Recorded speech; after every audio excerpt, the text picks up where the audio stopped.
Welcome back to the Gregory Neesmith Show, a special delivery of Underdog stuff. It's also a special mix of politics, culture, and personal development stuff for Underdogs. So let's get back into it. Let's get personal about what's going on in the news and the culture. Who had coffee this morning to start their day? How many coffee drinkers out there? I think it's been reported about 60% of Americans, I believe, consume coffee either at home or when they're out and about. So we're a big coffee country. That's what we do. Drink coffee. It helps folks start their day. For some people, it gives them a jolt of energy. For some folks, it's their morning ritual to get centered and get ready to go. And for some people, it's a social thing. They have coffee after dinner or mid-afternoon, talking to a friend, hanging out with family. You know, coffee's big here.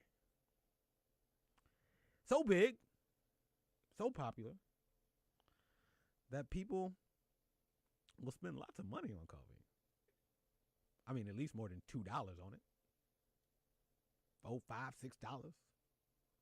Large pumpkin spice lattes, macchiatos, and other stuff that I'm not sure if I'm pronouncing it correctly, frappuccinos. Well, one of the places people love to go get coffee is Starbucks.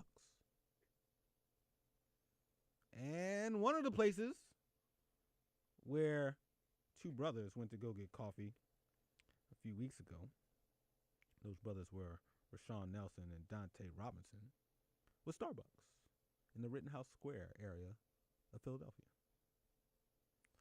And they were doing what most people do, or a lot of people do when they go to Starbucks, and that's take a seat or use the bathroom or, just chill out. Starbucks is like a meeting place. Folks hang out. But normally when you hang out there, you don't get arrested and then detained for 8 hours for sitting while black. And because that doesn't happen to a lot of people, and because, if nothing else, it's morally wrong, it also seems like something that would be an egregious step beyond the law, beyond the norms. And so you would think that something would probably happen to a manager who quickly calls the cops and racial profiles two of their customers. You would think something might happen to the 6 cops who couldn't figure out some community policing tactics, have a discussion and a dialogue with everybody, and figure out that nothing had happened. But instead, arrested the 2 men and detained them for 2 hours. You would think that Starbucks would do something, or something would happen to them. Well, something did happen. There was a settlement in the whole Starbucks case. And we'll get to it. So, just so you know, Starbucks says they have reached an agreement with Rashon Nelson and Donte Robinson. And that settlement includes confidential financial settlement. It says the settlement would allow both sides to move forward and continue to talk and explore means of preventing similar occurrences at any Starbucks. Starbucks also offered the opportunity to these 2 men to complete their undergraduate degrees through the Starbucks College Achievement Plan. What's Starbucks saying about all this? Of another settlement involving the 2 gentlemen who were arrested in Philadelphia at a Starbucks last month, this time between Starbucks and Donte Robinson and Rashon Nelson.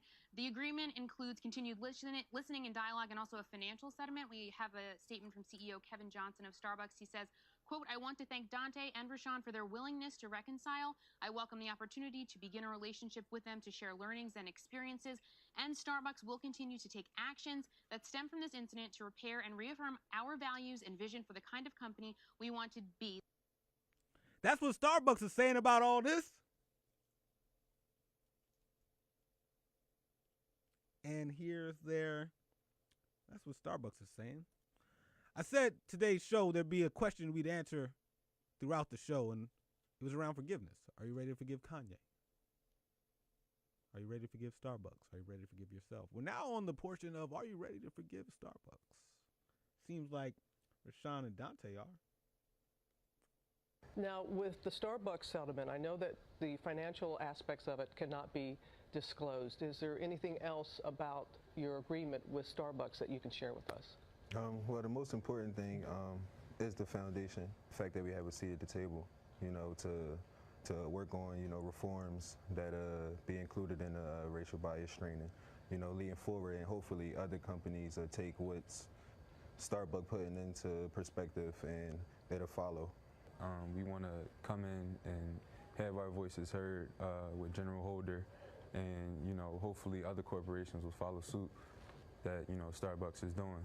And also, to answer your question, another thing that we can speak on with Starbucks is they give us the opportunity to take courses to complete our bachelor degrees. So we appreciate the opportunity also. Well, so far, Starbucks is happy. So far, Rashon and Donte seem happy. They get invited to the May 29th implicit bias training that Starbucks is going to have. I believe they're closing down their stores nationwide for half a day maybe for their 170-something thousand employees. And Rashon and Donte will be there, invited. Get the college paid for. Got a private, confidential settlement that no one will know whether they got what they were worth, what they deserve, whether they got something that was underwhelming. We'll never know. It's kept secret. I don't like the invite list. Nothing against Donte and Rashon. But they weren't the problem. They don't need implicit bias training. Someone tell me or holler at me when the 6 cops get invited to the May 29th Starbucks implicit bias training. Someone holler at me when the police commissioner, Rick Ross, gets invited. Someone holler at me when the mayor, Jim Kenney of Philadelphia, gets invited. Holler at me when Starbucks says we can't do everything and solve everything around the world, but we're going to invite other competitors and coffee companies to do the same thing on that day, and they close down too. Nothing against Rashon and Donte, but they weren't the problem. I don't need them invited to the May 29th implicit bias training hosted by Starbucks to their 175,000 employees. And oh, by the way, let me know if the invite list is going to include the manager, who's no longer the manager of that store, but I can't figure out whether she's been fired or not. She's just maybe just not the manager of that store, so maybe she's going to manage a different one.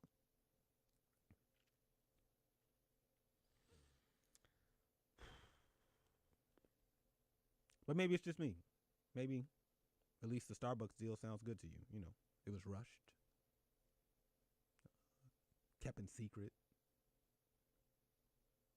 I'm not sure if they had experienced counsel around them or not. Maybe I'm just the only one. Donte and Rashon seem ready to forgive Starbucks. Are you ready to forgive Starbucks? You think Starbucks paying for the remainder of their education, providing some mentorship from the CEO, and a confidential, when we don't tell people stuff, it's hard to know whether things worked out well or not. If I never tell you how much money I make, you don't know whether I'm underpaid, overpaid. And guess what? I don't know if I'm overpaid or underpaid. See, we got a history as underdogs of keeping a lot of secrets. I just think that being secretive normally doesn't work out for us. And now, if there's other folks who've experienced what Donte and Rashon have, they don't even know what they can or should or deserve or get because it's confidential. Maybe it's just me. Still, you got to buy stuff when you go to a store. Maybe it's just me. That's the Starbucks side of things. So they settled with Starbucks, but there was also another party involved. The city of Philadelphia. The 6 cops that thought it was okay to arrest 2 men for entering into a Starbucks and then detain them for 8 hours. So you want to hear what Donte and Rashon got for being racially profiled, put in danger, and you know what can happen sometimes when you run into the police? It can end in dying. Being detained for 8 hours. Shoot, even if their settlement was based on how much money they make an hour, I'm sure it would have been more than what they got. And what they got from the city of Philadelphia is $2.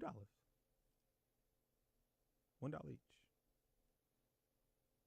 They each got $1 from the city of Philadelphia. And, wait for it, a $200,000 program for young entrepreneurs, I believe high school students in Philadelphia. It's going to be a pilot program that will be available for high school students that want to become entrepreneurs. And the city officials will work with Donte and Rashon to develop the grant committee. Here's what Donte and Rashon had to say about that.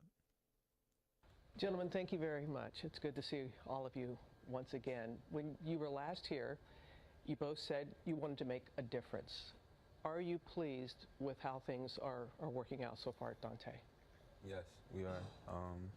We're here to focus on, the foundation and the program to help young entrepreneurs, particularly high school students in the public school district of Philadelphia. All right, that's cool. We got that rolling. And here's what the mayor had to say about it. Philadelphia Mayor Jim Kenney said in outlining the agreement with the men's lawyer, quote, "I am pleased to have resolved the potential claims against the city in this productive manner." So this was an incident that evoked a lot of pain in our city and put us under a national spotlight for unwanted reasons. Mike. Everybody's happy. Everybody seems to be happy. But first, let me just say one thing before we keep going. Mic check, mic check. Keep it locked on WHCR 90.3 FM. Okay. New York. Keep it locked on the home of the Gregory Neesmith Show, WHCR 90.3 FM, the voice of Harlem. All right, everybody seems happy, right? Starbucks is happy. The mayor of Philadelphia is happy. Donte and Rashon seem happy. I'm not happy. And it seems that I may not be alone. The two black men arrested at Starbucks settle with Philadelphia for $2. All right. The brothers who were actually involved, they settled with Starbucks for $2 and apparently a promise that they're going to, build an organization worth about $200,000 to help young entrepreneurs. Now, it doesn't say that there is anything set in stone in writing, all right? It just says pretty much, a promise, all right? Obviously, you know what? This is very sad, and the brothers settled for $2, all right? Now, at first, when I first saw it, I thought that they settled with $200,000, all right? They will each be paid $1, all right? A measly $1 each. And, that big of a deal, then, you know what, though, they should have said there, and you know what, they'll try to get some real money up out of them, and you know what, they'll start their own little, nonprofit organization, or, start something to where they can help young entrepreneurs themselves. That's what some folks are saying. Then we have some other underdogs in the building weighing in with their comments. Daryl says on the online comments, he says he's ready to forgive for two reasons. He's ready to forgive Starbucks. One, those two men were made whole. And in his opinion, two, secondly, the community will see a positive of the Starbucks poor judgment. And he also says, Daryl online says that settlements are usually confidential. That's not uncommon. Why I'm not happy is that I am someone who attempts to not put my judgment, put my wishes on other people. It's one of the things you do when you're consulting or when you're a coach. It's to support people getting what they want, to support people in closing the gap between where they are and where they want to go, and then being in support of helping them make that happen. So it's not what I want, it's what they want. And what Donte and Rashon said weeks ago is what they wanted was to help other entrepreneurs. Not quite sure if they said specifically black entrepreneurs, but they said other entrepreneurs. Sounds like they wanted to help other Philadelphians. And so I'm not one of those folks saying, oh, I wish they would have got more money for themselves from the city. Cool. If your wish is to help people and help other young entrepreneurs and students in Philadelphia, which a city is about 41% black anyway, if that was your goal to help young entrepreneurs, then my commentary is that I think you just fell short. And so my critique is, I don't think you got what you wanted.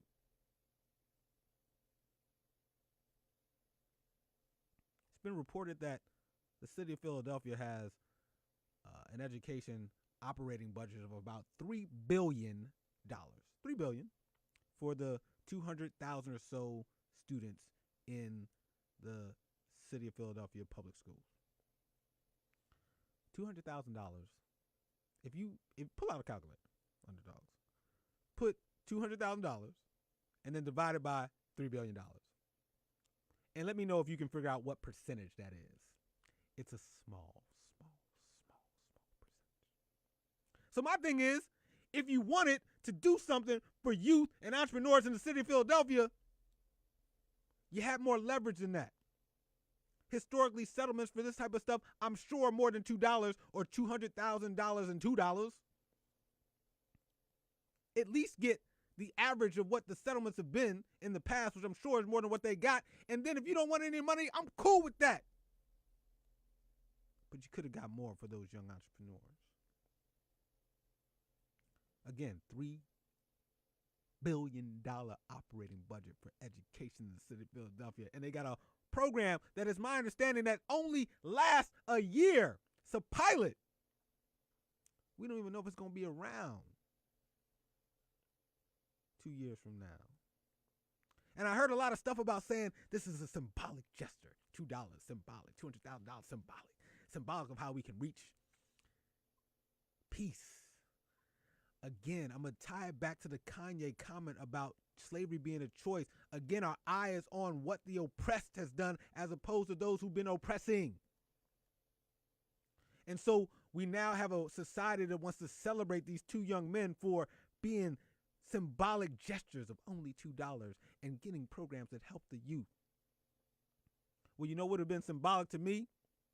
A program that lasted for every year, for every hour they were in prison. You know what would have been symbolic for me? A grant program that's funded by the city and matched by Starbucks. And for every year that Starbucks has been open and for every year it's going to be open, that program lasts. That would have been symbolic to me.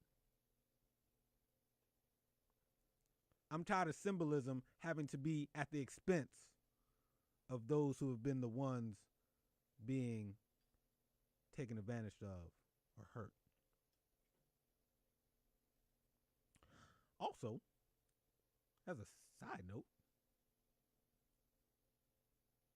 somehow the police in this whole thing have seemed to be let off the hook.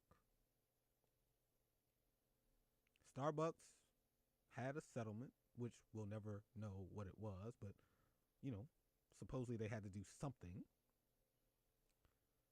And the city kind of doing something underwhelming. I don't like it. But what are the cops doing? What's happening to them? You know, Starbucks still does have blame in this situation, but at the end of the day, it was the Philly police officers that arrested the two men and held them for 8 hours instead of taking the time to realize they had actually done nothing wrong. So what's going to happen to the police department, the police officers? What are they doing in this whole settlement? Especially when it's known that in the first half of 2017, 67% of police stops were of black pedestrians, while only 3% of the residents are black in the area where this whole thing went down. The city has, Philadelphia, 1.5 million residents. 41% of them are black. You mean to tell me these police officers aren't equipped, trained, used to interacting with black folks? I would say that's not true.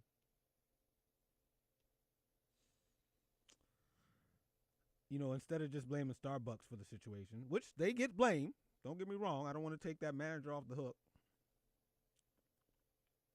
But something needs to happen to the police department and figure out how we would prevent things like that happening from their perspective, because they have a responsibility in this too. Again, it's a bad deal, and I'm not being emotional about it. All right, I am being emotional about it. But there's some facts here. Starbucks gets to keep secrets about the settlement.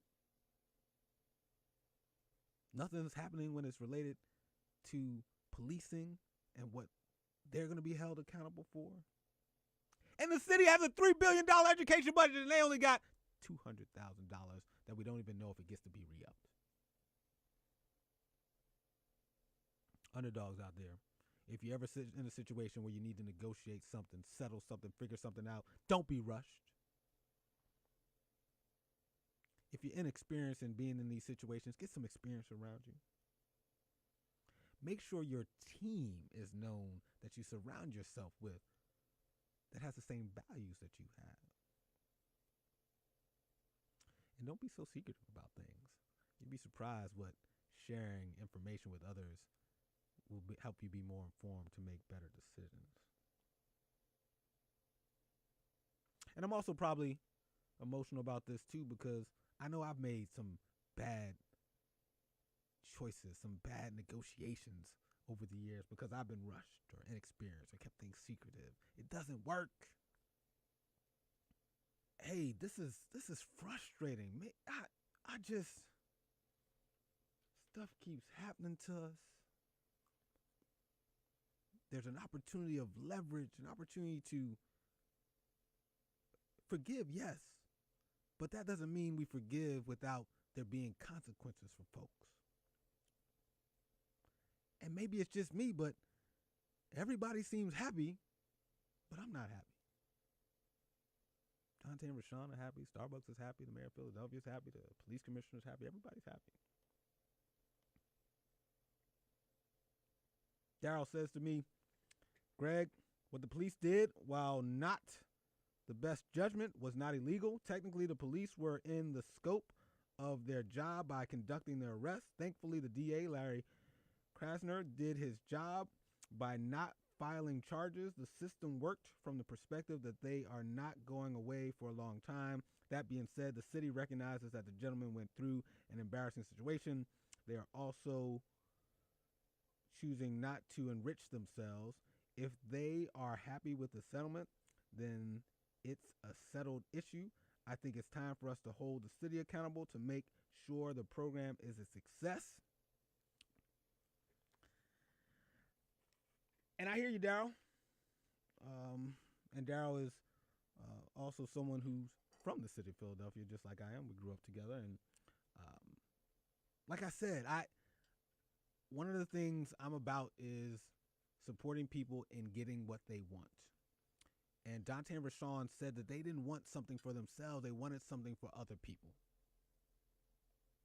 And objectively, I would say getting a program that is only around $200,000 when the city has an education operating budget of around $3 billion, a program that is a pilot that may or may not exist 2 years from now, was not the best they could do.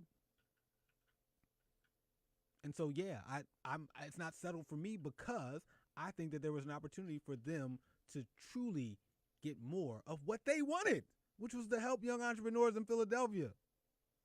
And I think they got things on the shorter side of the stick than the longer side of things.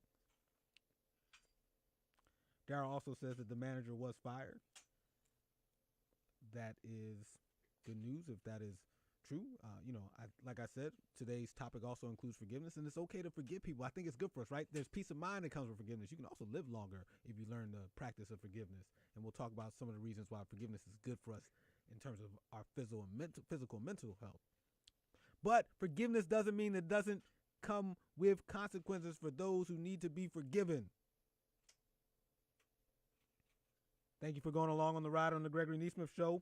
Shout out to all the talented underdogs who listened, commented, and called. Shout out to the team, producer Megan, editor Kayla. If you missed any of today's show, you can listen to the podcast of it on www.gregoryneesmith.com. Go to gregoryneesmith.com and you can see all past shows, audio and video. And as always, I'll leave you with my favorite quote. And if you've listened to the show before, you know what my favorite quote is. It's Underdogs. Can't nobody do it like you do it. Nobody. Peace.